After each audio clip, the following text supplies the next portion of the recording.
the more things change, the more they stay the same. Seriously, though, we've heard a lot about extremism recently. A nastier, harsher atmosphere everywhere, more abuse and bother boy behavior, less friendliness and tolerance and respect for opponents. All right, but what we never hear about extremism is its advantages. Well, the biggest advantage of extremism is that it makes you feel good because it provides you with enemies. I found this video very interesting because it holds so true, and it does it in a comedic way. And it just proves a point that this extremism is only good for one thing and one thing only, and that's division.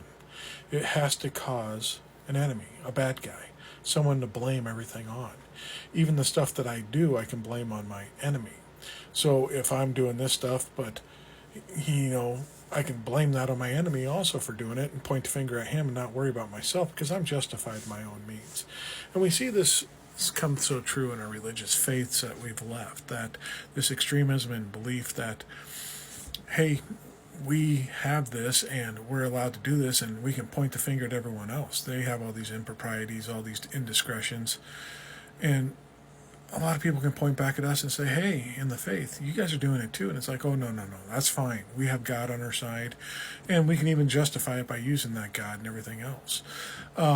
It's just a way to point out faults in other and not recognize anything inside ourselves. And that is pretty much the definition of extremism. If you look at anyone operating in his extremist views and how they look and see the world around them, you can easily understand that they never look in a mirror and see what they're doing themselves.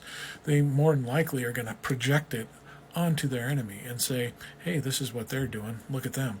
If you try to call them out on anything or try to blame them for anything, hey, look at them, this is what they're doing. This is the issue, not us. And it just shows how bad this extremism can be. I think that's why most people like to hang out in a moderate state, just because it's more peaceable, more enjoyable, more happiness can be found there in the middle somewhere without going to the extremes. It's just we have to deal with these people on the extremes trying to convert us over to their sides and validate their feelings and emotions. Simple truth is that extremism can't live without an enemy. And if we don't believe that the enemy is real, then that extremism won't have any effect on us, really. So if we stop listening and stop trying to give in to them and fight them on this and saying this, because they're not going to look into themselves, they're not going to realize what they're doing themselves, they're not going to look into a mirror.